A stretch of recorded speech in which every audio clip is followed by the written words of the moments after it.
Hello everyone, this is BK. तो आ चुका हूँ मैं फिर से एक नई वीडियो लेके। तो डे 11 है आज। ओके, आज है डे 11। 30 दिन में हम लोगों ने जीके कंप्लीट करनी है। तो मान लीजिए अराउंड 30% से ज़्यादा हमारा सिलेबस हो चुका है ऑलरेडी। और जो अब तक की ये 10 क्लासें कर चुके हैं उन्होंने मॉक टेस्ट लगाए और उनको पता है कि 10 क्लासों में से 8-9 क्वेश्चन बन रहे हैं उनके मॉक टेस्ट में। मैंने खुद पर्सनली मॉक टेस्ट लगाया था। तो ये जो पिछली हमने उस टाइम 7 क्लासें की हुई थी, उन 7 क्लासों में से मुझे 7 क्वेश्चन आए थे। नहीं, 9 क्लासेस की हुई थी। तो उन 9 क्लासेस में से 7 क्वेश्चन आए थे जीके के मॉक टेस्ट में। ठीक है, तो बहुत ही इंपॉर्टेंट है ये सेशन, तो लास्ट तक बने रहिएगा। तो क्वेश्चन नंबर 1 से करते हैं स्टार्ट। तो पहला क्वेश्चन है, which of the following countries do not share land boundary with India. तो इनमें से कौन सी कंट्री है जो इंडिया के साथ लैंड बाउंड्री शेयर नहीं करती है। तो ऑप्शन के हिसाब से होगा वो। तो ऑप्शन के हिसाब से था तजाकिस्तान, ऑप्शन में था जो कि बाउंड्री शेयर नहीं करती है। तो देखिए, लैंड बाउंड्री की बात हुई थी। तो लैंड बाउंड्री टोटल इंडिया की है कितनी? 15,200 किलोमीटर, याद रखिएगा। ठीक है, और अब देख लेते हैं कि इंडिया कौन कौन सी कंट्री के साथ बाउंड्री शेयर करती है। ठीक है, तो इसकी मैंने ट्रिक बनाई हुई है, देखिए। बचपन में MBA ऐसे याद रखिएगा। बी से आ गया बांग्लादेश, चा से आ गया चाइना, पी से पाकिस्तान, एन से नेपाल, एम से म्यांमार, बी से भूटान और ए से अफ़गानिस्तान। ठीक है, और ये आपका है भी डिसेंडिंग ऑर्डर में। मतलब सबसे पहले अगर ये पूछें कि लार्जेस्ट लैंड बाउंड्री किसके साथ शेयर करता है, तो बांग्लादेश के साथ। और अगर स्मॉलेस्ट लैंड बाउंड्री पूछे, शॉर्टेस्ट लैंड बाउंड्री पूछे, तो अफ़गानिस्तान के साथ। पूरा सीरियल वाइज है ये। ठीक है, याद रखिएगा। तो ट्रिक अच्छे से 2-3 बार बोल लीजिए। बचपन में MBA। तो पी से बांग्लादेश, ची से मतलब CH से आ गया चाइना, पी से आ गया पाकिस्तान, एन से नेपाल, एम से म्यांमार, बी से भूटान, ए से अफ़गानिस्तान। तो चलिए चलते हैं नेक्स्ट। हाँ, तो और एक और बात की, लॉन्गेस्ट लैंड बाउंड्री शेयर करता है बांग्लादेश के साथ, और कितनी? 4,096 किलोमीटर, याद रखिएगा। ठीक है, उसके बाद बाउंड्रीज़ की बात आई गई है तो थोड़ा ये देख लीजिए। रेड क्लिफ लाइन जो है, मतलब बॉर्डर को लाइन बोल रहे हैं यहाँ पे। ठीक है, रेड क्लिफ लाइन बॉर्डर का नाम, ये इंडिया और पाकिस्तान के बीच में। मैकमोहन लाइन इंडिया और चाइना के बीच में। दुरंद लाइन पाकिस्तान अफ़गानिस्तान के बीच में। और पाल्क स्ट्रेट, ये कोई बॉर्डर नहीं है, ये स्ट्रेट है, पाल्क स्ट्रेट। ठीक है, तो ये श्रीलंका और इंडिया को सेपरेट करती है। ठीक है, श्रीलंका और इंडिया के बीच में पाल्क स्ट्रेट है, याद रखिएगा। हाँ, तो पलक को तो याद ही रहेगा, सही बोला ना पलक। उसके बाद क्वेश्चन नंबर 2, चिराऊ डांस। ये चिराऊ डांस जो है ये कहाँ से है? ये हमारा मिज़ोरम से है। फोक डांस से आगे क्वेश्चन आपका। ठीक है, गुजरात के डांस देख लेते हैं। गरबा, डांडिया, तिपानी, भावी, ये सारे कहाँ से हैं? गुजरात से। उत्तराखंड से भूतिया, घड़वाली, ये उत्तराखंड से। Question number 3, least populated state according to census 2011। अब तक हम लोगों ने लिटरेसी रेट पहले भी किया हुआ है। ठीक है, लेकिन यहाँ पे लीस्ट पॉपुलेशन पूछ रहे हैं, तो सिक्किम में सबसे कम पॉपुलेशन है। ठीक है, उसके बाद अगर हाईएस्ट पॉपुलेशन पूछे तो एक बार रिवाइज़ कर लेते हैं, पहले कर लिया है हमने पिछली क्लासेस में। हाईएस्ट यूपी, सेकंड पे महाराष्ट्र, थर्ड पे बिहार। लोएस्ट की बात करें सिक्किम, मिज़ोरम, अरुणाचल। ये गलती से आंध्र प्रदेश लिख लिया यहाँ पे, इसको अरुणाचल प्रदेश कर दीजिएगा। ठीक है, तो जो थर्ड लोएस्ट है वो कहाँ की है? अरुणाचल प्रदेश की है। यूटी का पूछें तो हाईएस्ट है दिल्ली की, लोएस्ट है लक्षद्वीप की। ठीक है, उसके बाद question number 4, full form of AIDS. देखिए, पहले तो शायद बहुत से लोग होंगे जिनको पता नहीं होगा एड्स क्या होता है। तो एड्स जो होता है वो सेक्सुअल इंटरकोर्स के दौरान एक बीमारी होती है जो कि फैलती है लोगों में। ठीक है, तो मतलब अगर थोड़ा सर्च कर लीजिएगा इसके बारे में, आप लोगों को समझ आ जाएगा। लेकिन यहाँ पे इसकी फुल फॉर्म पूछी है सिर्फ, तो देखिए फुल फॉर्म को देख लेते हैं। Acquired immuno deficiency syndrome. हाँ, और ये मतलब सेक्सुअल इंटरकोर्स के दौरान होती है एड्स की बीमारी। ठीक है, एड्स डे कब मनाते हैं हम? एड्स डे हम 1 सितंबर को मनाते हैं। ठीक है, याद रखिएगा। अब तक हम कौन कौन सा डे कर चुके हैं, देखिए। लास्ट क्लास में हमने किया था वियना कन्वेंशन, जब हमने पढ़ा था कि प्रोटेक्शन ऑफ ओजोन लेयर से रिलेटेड है, तो उसमें हमने किया था 16 सितंबर को मनाते हैं हम लोग ओजोन डे। मार्टियर्स डे भी कर लिया है हमने, आई थिंक 4th क्लास में कि 5th क्लास में किया था हमने मार्टियर्स डे। शहीद भगत सिंह को जब फांसी लगी थी और महात्मा गांधी जी की जब डेथ हुई थी। ठीक है, तो उसके बाद वायरस से कौन कौन सी डिजीज़ वायरस से रिलेटेड हैं, मतलब वायरस से फैलती हैं वो। इन्फ्लुएंजा हो गया, चिकन पॉक्स हो गया, फिर उसके बाद मैनिंगिटिस हो गया, हेपाटिट्स। ठीक है, ये लीवर से रिलेटेड है हेपाटिट्स जो है। ठीक है, उसके बाद डेंगू हो गया, हर्पीज़ हो गया, ये सारी वायरल डिजीज़ हैं जो कि वायरस से फैलती हैं। उसके बाद question number 5, micro credit is delivered through. तो माइक्रो क्रेडिट होता है मतलब ये एक लोन होता है। वो लोन कितना होता है? वो 1 लाख से कम होता है, उसको माइक्रो क्रेडिट बोलते हैं। ठीक है, तो माइक्रो क्रेडिट डिलीवर्ड थ्रू, देखिए मतलब कौन कौन दे सकता है माइक्रो क्रेडिट लोन। तो शेड्यूल्ड कमर्शियल बैंक्स दे सकते हैं, SHG हो गया, ये स्पेशल हेल्थ ग्रुप्स, ठीक है। उसके बाद कोऑपरेटिव बैंक्स और non banking financial companies NBFC ये भी दे सकते हैं, ठीक है। अब माइक्रो क्रेडिट स्टार्टेड, तो ये बांग्लादेश में स्टार्ट हुआ था। किसने स्टार्ट किया था? मोहम्मद यूनुस ने, उसी को फादर ऑफ माइक्रो क्रेडिट भी बोलते हैं, ठीक है। माइक्रो क्रेडिट लोन ये मैंने आपको बता दिया, लेस देन 1 लाख होता है। उसके बाद इंडिया में कब आया था ये, ठीक है। तो इंडिया में ये आया किस रूप में था? तो कोऑपरेटिव्स के रूप में आया था, ठीक है। फर्स्ट इंस्टीट्यूशन कौन सी थी जिसने ये दिया था लोन, ठीक है। तो ये किसने? Self help groups, SHG। India में पहला SHG ग्रुप्स ने मतलब ये देना स्टार्ट किया था। उसके बाद for micro loan annual income, हाँ तो एनुअल इनकम अगर माइक्रो लोन आपको चाहिए उसके लिए आपकी एनुअल इनकम होनी चाहिए 30 लाख से कम, तभी आपको मिल सकता है, ठीक है। हाँ, मालेगांव कमेटी 2010 में आई थी, याद रखिएगा। और इन्होंने ही क्या बोला था कि NBFC should be set up, NBFC setup होने चाहिए। NBFC की फुल फॉर्म मैंने आपको यहाँ पे बता दिया अभी, नॉन बैंकिंग फाइनेंशियल कंपनीज़, ठीक है, याद रखिएगा। सी पोर्ट ऑफ गोवा, गोवा का सी पोर्ट कौन सा है ये पूछा है, ठीक है। तो पहले दूसरे देख लीजिए, जैसे कि कोची का कौन सा है? केरला का कोच्चि सी पोर्ट केरला का है, ठीक है, जिसको क्वीन ऑफ अरब सागर भी बोलते हैं। और मैंगलोर पोर्ट कर्नाटक का है, ठीक है। और गोवा का कौन सा था? वैसे हम पहले भी कर चुके हैं इसको, मगर लेकिन यहाँ पे आंसर भी मिसिंग है, तो कोई बात नहीं। इसका आंसर आपको पिंड कमेंट में मिल जाएगा, नीचे देखिए, अभी देखिए वीडियो के नीचे जो आपको पहला कमेंट दिख रहा है उसमें इसका आंसर है, देखिए दिख रहा है ना, सी पोर्ट ऑफ गोवा कौन सा है, दिख रहा है ना। हाँ, तो अभी उतार लीजिए वहाँ से, गुड। तो चलिए अभी आगे पोर्ट, हाँ तो हमने पिछली वीडियो में भी किए हुए थे। तो पोर्ट, मेजर पोर्ट हैं 13 और माइनर पोर्ट्स हैं 200 अकॉर्डिंग टू SSC, ठीक है। अब डीपेस्ट लैंडलॉक पोर्ट, ये भी हमने किया हुआ है, Visakhapatnam largest container port, Jawaharlal Nehru port जो है वो लार्जेस्ट है, ठीक है। और फर्स्ट मेजर कोऑपरेटिव पोर्ट कौन सा है? एनोर, जो कि तमिलनाडु में है, ठीक है। और तमिलनाडु इकलौती ऐसी जगह है जहाँ पे 3 पोर्ट हैं, याद रखिएगा। विच फोर्ट वाज बिल्ट बाय राजा राय सिंह, तो राजा राय सिंह ने 1588 में कौन सा फोर्ट बनाया था? जूनागढ़ फोर्ट, याद रखिएगा, ये अभी पूछ लिया क्वेश्चन CHSL में। आमेर फोर्ट राजा मान सिंह ने बनाया था, जो ये तीनों राजस्थान में है, ठीक है। तो जितने भी आएंगे वो राजस्थान की बात हो रही होगी। तो सोनर किला जो है वो राजा जैसल ने बनवाया था। और कुंभलगढ़ वो राणा कुंभ ने, ठीक है, कुंभल से राणा कुंभ याद हो जाएगा। फर्स्ट कॉटन मिल, तो फर्स्ट कॉटन मिल 1818 में एस्टेब्लिश हुई थी कहाँ पे? फोर्ट ग्लॉस्टर में। और सेकंड कॉटन मिल 1854 में, ठीक है, कहाँ पे? KGN दाबर में, ठीक है। और उसके बाद इसी टाइम पे Bombay spinning and weaving machine, first यही मशीन आई थी इसमें, ठीक है, स्पिनिंग वाली। उसके बाद जूट मिल, तो जूट मिल जो है टॉप प्रोड्यूसर पहली बार जूट का इंडिया है, तो ये आपको याद रहना चाहिए। और वो भी इंडिया में भी कौन सी स्टेट? वेस्ट बंगाल, ठीक है। फर्स्ट जूट मिल रिश्रा में एस्टेब्लिश हुई थी, कब? 1955 में।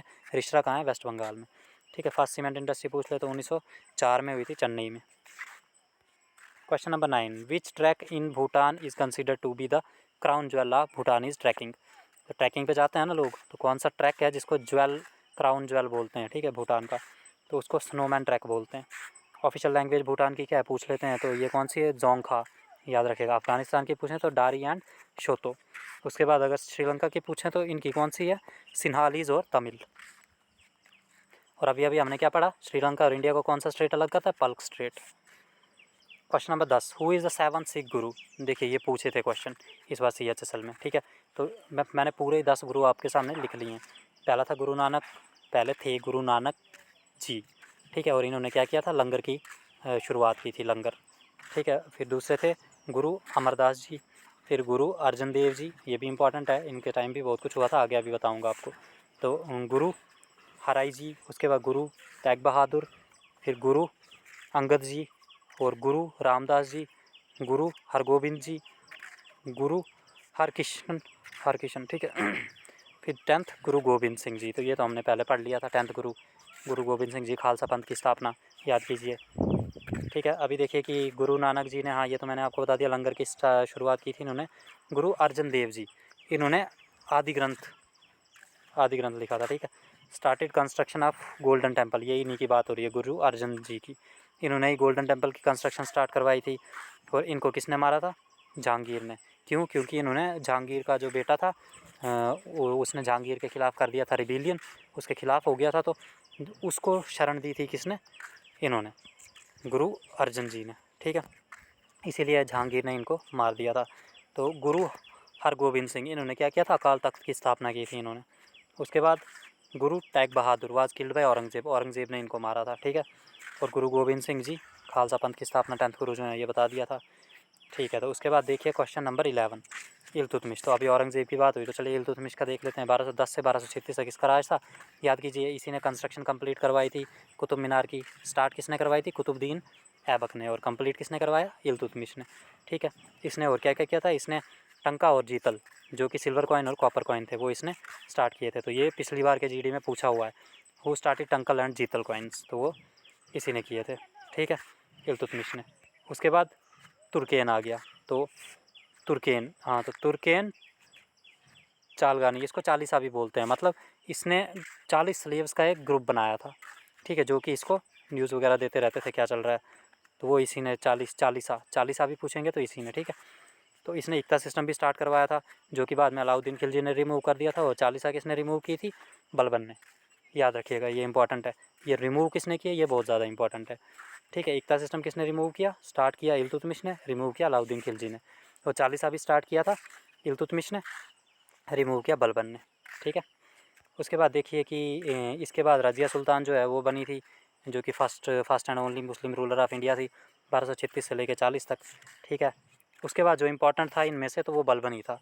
तो बलबन 1266 से लेके तो 1287 तक इसने राज किया था, ठीक है। इसने एंडीड चालीसा ख़त्म किया, इसने मैंने बता दिया आपको। और इसने ये भी पूछा था, देखिए इस बार CHSL में, इसको भी स्टार मार्क कर दीजिए, दोबारा पूछने के पूरे पूरे चांसेस हैं। सिजदा और पैबोज ये इसने स्टार्ट किए थे। सिजदा क्या होता है कि जब भी किंग के सामने, किंग आए सामने तो झुकना है। पैबोज होता है फीट किसिंग, मतलब उसके पैर को चूमना है, किंग के पैर को। ये सिस्टम किसने स्टार्ट किया था, बलबन ने। और इसने ज़िले इलाही बोला था खुद को। Policy of iron and blood, मतलब ये बहुत क्रूर रूलर था। Policy of iron and blood भी इसी ने दी थी। इंट्रोड्यूस नवरोज़ जो आजकल सेलिब्रेट होता है ना, उसको पर्शियन न्यू ईयर बोलते हैं, वो भी इसने स्टार्ट किया था। थ्योरी ऑफ किनशिप भी इसी ने दी थी, ठीक है। Highest peak of trans Himalayas, तो ट्रांस हिमालयाज़ का हाईएस्ट पीक कौन सा है, K2, जिसको गॉडविन ऑस्टिन भी बोलते हैं। कितना, 8611 किलोमीटर। अगर हाईएस्ट पूछे तो वो आ गया आपका माउंट एवरेस्ट। लेकिन ट्रांस हिमालयाज़ का हाईएस्ट पूछा है तो वो गॉडविन ऑस्टिन होगा, K2, ठीक है। अब देख लीजिए ट्रांस हिमालयाज़ में ग्लेशियर कौन कौन से आते हैं, सियाचिन, बाल्टोरो, इस्पर और ब्याफो, ये आते हैं ट्रांस हिमालयाज़ में ग्लेशियर्स, ठीक है। उसके बाद ग्रेट हिमालयाज़ को हिमाद्री भी बोलते हैं या इनर हिमालयाज़ भी बोलते हैं। और लेसर हिमालयाज़ को हिमाचल भी बोलते हैं और लेसर हिमालयाज़ भी बोलते हैं। ये दो बार हो गया, ठीक है, कोई बात नहीं। डिफरेंट नेम्स देखिए, कश्मीर में लेसर हिमालयाज़ को पीर पंजाल बोला जाता है, हिमाचल प्रदेश में उनको धौलाधर बोला जाता है, और उत्तराखंड में उनको नाग तिब्बा बोला जाता है, ठीक है। अब देखिए शिवालिक या फिर उनको आउटर मोस्ट हिमालयाज़ भी बोलते हैं, याद रखिएगा। तो question number 13, second highest peak of India का पूछा है। सेकंड हाईएस्ट पीक तो कौन सा आ जाएगा, नंदा देवी। फर्स्ट पूछ लें तो कंचनजंगा आएगा, ठीक है। उसके बाद हाईएस्ट इन द वर्ल्ड, अच्छा वर्ल्ड का पूछा, माउंट एवरेस्ट हाईएस्ट है 8848 मीटर हाइट के साथ। हाँ, तो एंडीज जो है ना साउथ अफ्रीका के, ये माउंटेन रेंज, इसको largest mountain range of the world बोला जाता है, एंडीज, जो कि साउथ अफ्रीका में। Second highest peak Godwin Austen, अभी पिछले क्वेश्चन में पढ़ा, K2 भी बोलते हैं उसको। थर्ड हाईएस्ट पीक कंचनजुंगा है, और इंडिया की फर्स्ट है ये, इंडिया की हाईएस्ट यही है कंचनजुंगा, और वर्ल्ड में तीसरे नंबर पे है, ठीक है। सिक्किम में है कंचनजुंगा, और 8598 मीटर के इसकी है हाइट।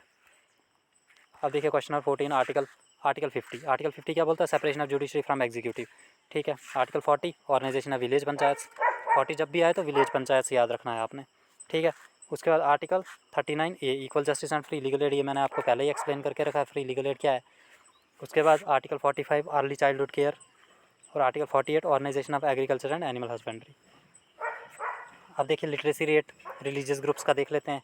हिंदूज़ कितने लिटरेट थे, ये अकॉर्डिंग टू सेंसस 2011 के हिसाब से बोल रहा हूँ मैं, तो 73.3%, मुस्लिम 68.5%, क्रिश्चियंस 84.5, सिख 75.54, और बुद्धिस्ट 81.3, GN सबसे ज़्यादा 94.9, और ऑल इंडिया का तो 74.04% था लिटरेसी रेट, ये आपको पता ही है, ये हमने कर लिया जब हमने वो किए थे, सेंसस कंप्लीट किया था। क्वेश्चन नंबर 17, आर्टिकल 80 किससे रिलेटेड है? तो राज्यसभा से रिलेटेड है। अब राज्यसभा के बारे में देख लीजिए, राज्यसभा को काउंसिल ऑफ स्टेट्स भी बोलते हैं, ठीक है। और राज्यसभा में इनडायरेक्ट इलेक्शन होती है, डायरेक्ट इलेक्शन नहीं होती है। एमएलए होते हैं जो कि स्टेट को रिप्रेजेंट करते हैं, तो वो देते हैं यहाँ पे वोट। टोटल मेंबरशिप, अब देखिए ये बहुत बार क्वेश्चन पूछा गया है कि राज्यसभा में टोटल मेंबर्स कितने होते हैं, तो 250 होते हैं टोटल मेंबर्स, ठीक है। उसमें से इलेक्टेड होते हैं 238 और 12 होते हैं नॉमिनेटेड। नॉमिनेट कौन करता है इनको? प्रेसिडेंट, ठीक है। प्रेजेंट में कितने मेंबर हैं? 245 मेंबर हैं प्रेजेंट में। आर्टिकल 81 में लोकसभा, और लोकसभा में डायरेक्ट इलेक्शन होते हैं जो हम वोट देते हैं, अभी जो दिए थे पीछे, ठीक है। और लोकसभा को हाउस ऑफ पीपल बोलते हैं। और लोकसभा की मेंबरशिप देख लीजिए, इसमें 550 मेंबर होते हैं, ठीक है। स्टेट्स के 530 आ गए और यूटी के 20 आ गए, ठीक है। ओरिजिनली जब स्टार्ट हुई थी तो तब लोकसभा में 552 मेंबर थे, लेकिन 104th अमेंडमेंट से क्या हुआ, 2 एंग्लो इंडियन मेंबर्स की नॉमिनेशन को कैंसिल कर दिया गया। और करंट में कितने मेंबर्स हैं इसमें? 543, ठीक है। उसमें 245, इसमें 543, याद रखिएगा, इंपॉर्टेंट है। Question number 18, 2 states is a novel written by, 2 states novel जो है वो किसने लिखा है? तो मैंने आपको कल ही बताया था, कल की क्लास में, कि जब भी पहले नंबरिंग दिखे आपको तो वो सारी बुक्स होंगी चेतन भगत की, ठीक है। Question number 19, union executive. अब देखिए यूनियन एग्जीक्यूटिव पार्ट 5 से लेके पार्ट 5 में है मतलब, और आर्टिकल 52 से लेके 151 तक यूनियन एग्जीक्यूटिव आता है। मतलब यूनियन एग्जीक्यूटिव नहीं आता है, पार्ट 52 से 151 तक पार्ट 5 चल रहा है, ठीक है। और यूनियन में क्या क्या आता है? तो यूनियन में प्रेसिडेंट होता है, वाइस प्रेसिडेंट होता है, PM, council of ministers, attorney general of India, ये सारे किस में होते हैं? ये यूनियन एग्जीक्यूटिव में आते हैं, ठीक है। अब प्रेसिडेंट के बारे में देख लीजिए, प्रेसिडेंट आर्टिकल 52 से 62 तक है, वाइस प्रेसिडेंट 63 से 73, प्राइम मिनिस्टर और काउंसिल ऑफ मिनिस्टर्स 74 से 122 तक। जुडिशरी जिसमें हाई कोर्ट वगैरह आ जाता है तो 124 से 147 तक। अटॉर्नी जनरल ये तो 76 में आ गया। CAG, controller and auditor general of India 141 से 151 तक है, ठीक है। पार्ट 5 हमारा पूरा हो गया। अब देखिए attorney general, highest law officer पूछें तो कौन होता है? अटॉर्नी जनरल होता है। Last question 20, founder of Indian association of cultivation, ठीक है। तो कौन था फाउंडर इसका? तो वो भी 1876 में ये हुई थी एसोसिएशन फाउंड, डॉक्टर महेंद्र लाल सिरका, तो ये था इसका फाउंडर। उसके बाद इंडियन नेशनल एसोसिएशन, इन दोनों में कंफ्यूज नहीं होना है। ये देखिए Indian association for cultivation of science है, और एक है इंडियन नेशनल एसोसिएशन, ये भी 1876 में ही हुई थी, लेकिन ये की किसने थी? सुरेंद्रनाथ बैनर्जी और आनंद मोहन बोस ने, ठीक है। तो अब आते हैं अपने किस पे? Current affair short. तो देखिए पहला क्वेश्चन, एशियन एथलेटिक चैम्पियनशिप जो 2023 जो हुई, कहाँ हुई थी? थाईलैंड में हुई थी। इंडिया की पोजीशन कौन सी आई थी, ठीक है। और टोटल मेडल्स इंडिया ने कितने जीते थे? 27 मेडल जीते थे, जिसमें से कि 6 गोल्ड मेडल थे। क्वेश्चन आपको यहाँ पे बनेगा कि गोल्ड मेडल जो है किस किस ने जीता था? तो ज्योति यराज, ये जो है इन्होंने 100 मीटर रेस में जीता था। अब्दुल्ला अबू बाकर, इन्होंने ट्रिपल जंप में जीता था। पारुल चौधरी स्टीपल चेज़, ये 300 नहीं है 3000 मीटर है, इसको ठीक कर लीजिएगा। 3000 मीटर स्टीपल चेज़ में पारुल चौधरी ने मेडल जीता था, गोल्ड मेडल। तजेंद्र पाल जी, इन्होंने शॉर्ट पुट में मेडल लाया था। और देखिए ये भी देख लीजिए अब, अच्छा ये थोड़ी देर बाद देखिए। और एक मिक्स्ड रिले रेस होती है ना, 4 बंदे उसमें पार्टिसिपेट करते हैं, 100-100 मीटर दौड़ते हैं, तो वो रिले रेस जो है वो भी इंडिया ने इस बार गोल्ड मेडल लाया उसमें। बाकी अजय सरोज जी 1500 मीटर रेस में इन्होंने भी लाया। तो अब देखिए डिस्कस थ्रो का वेट देख लीजिए, डिस्कस का वेट, डिस्कस मैन के लिए 7.26 kg होता है, वीमेन के लिए 4 kg होता है, ठीक है। विनर ऑफ दिलीप ट्रॉफी, देखिए दिलीप ट्रॉफी हमने कल ही पढ़ा था, कल नहीं पिछली क्लासेस में पढ़ा हुआ है हमने। दिलीप ट्रॉफी, देवधर ट्रॉफी, ईरानी ट्रॉफी, उसके बाद विजय हज़ारे ट्रॉफी, ये सारे किससे रिलेटेड हैं? क्रिकेट से, ठीक है। तो जीता कौन? साउथ जोन जीता वेस्ट जोन को हरा के, ठीक है। अब डिस्कस थ्रो में पूछ ही लिया है तो वेट देख लीजिए। डिस्कस थ्रो अभी कौन सा पढ़ा कुछ ऊपर? अच्छा ऊपर हमने शॉर्ट पुट पढ़ा था, ठीक है, याद रखिएगा। ऊपर हमने शॉर्ट पुट पढ़ा था, अभी हम लोग डिस्कस थ्रो देख रहे हैं।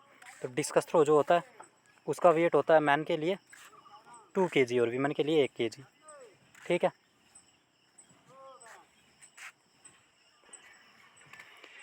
ठीक है, तो याद रखिएगा मैन के लिए 2 kg, वीमेन के लिए 1 kg। पाउंड में आया तो 4.4 पाउंड मैन के लिए और 2.2 आ गया वीमेन के लिए, ओके। उसके बाद डायामीटर आ गया मेल के लिए 22 सेंटीमीटर, फीमेल के लिए 18 सेंटीमीटर, ओके। इसके साथ ही वीडियो हो गई ख़त्म। तो आज वीडियो हो गई थोड़ी लंबी, 20 मिनट की। वीडियो को लाइक कीजिए, शेयर कीजिए और चैनल को सब्सक्राइब ज़रूर कीजिएगा। मिलते हैं नेक्स्ट वीडियो में। Thank you so much.